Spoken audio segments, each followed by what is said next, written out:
Okay, section 2. 2 and 3 together because they name the sections by a number count, and depending on the lineage you're going to get a variety of number sets. So let's say what we just did was section 1 and section 2, and so technically this would be section 3 and 4, but let's just call it the next section because what we did in the first one was a symmetrical left and right, more or less.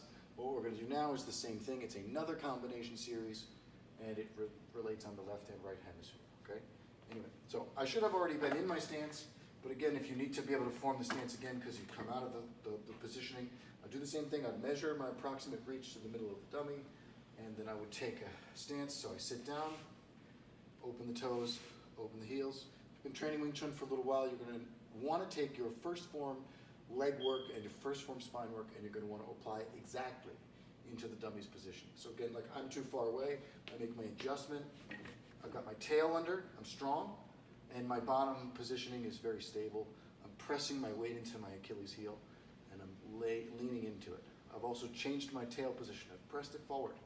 It's under me, so it carries the weight of my body, all right? So in the last section, we began left hand, okay? In this section, what we're going to do is we're going to strike towards the left side first, okay? That means that it's my right hand, but I'm facing and then striking into the left side. So I have 1 pak sao, 2 pak saos, 3 pak saos. And this is going to run in the same way that we would always run any of the chained hands, which would be in an over circle or forward circle, okay? So I got 1, 2, 3. Now my left hand's going to come outside for a side pak sao, and then a knife strike. And then it comes back for a grab and a punch, okay? From this position, I'm going to match it. I'm going to go outside, pak sao, knife strike, punch. There's a lot of ways you're going to see people do this, and do this, and do this. The idea is that you grapple this back. It's very hard to hold this, so I'm pulling backwards force as I hold it with the hands and fingers, okay?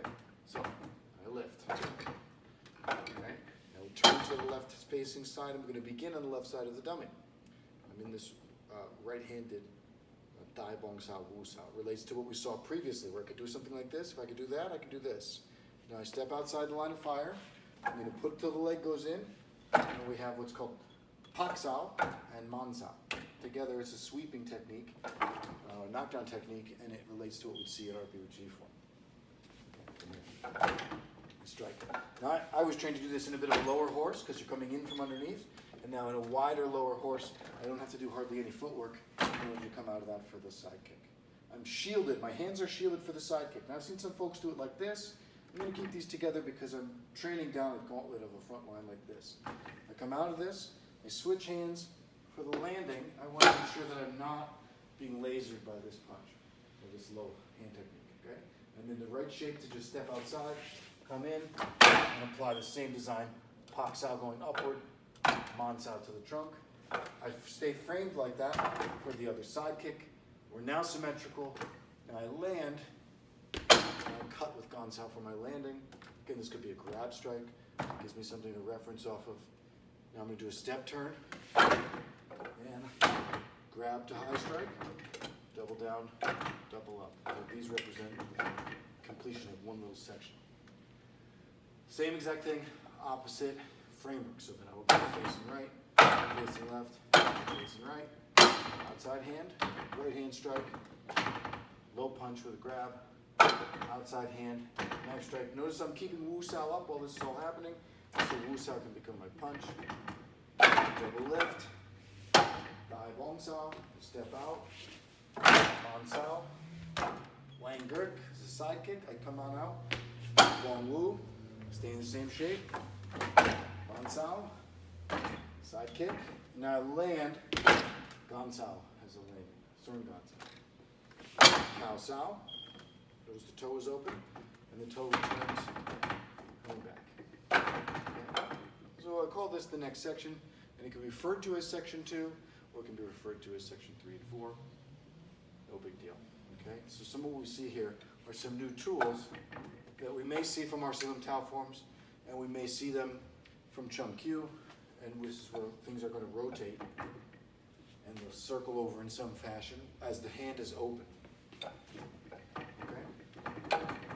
It's a very famous section and looks really, really beautiful, has a lot of great applications. is the beginning of that section. Notice this is the first section in the dummy where we apply our kicks, and the kick is going to be a side kick. So depending on the school of thought, you can have a kick where you kick with the knife line, or you can kick with the whole bottom of the foot. Depends on your positioning and how far away you are, what you've done with this back leg, where it is, how it feels, the tightness of your hip. The main idea would be that you would be kicking into the tendons of the knee, or you'd be kicking into the hips. And so I want to be able to strike into that with power. I also don't want to fall down when I land, so I kick and I'd step where I mean to go. Same on the other side, right? Kick.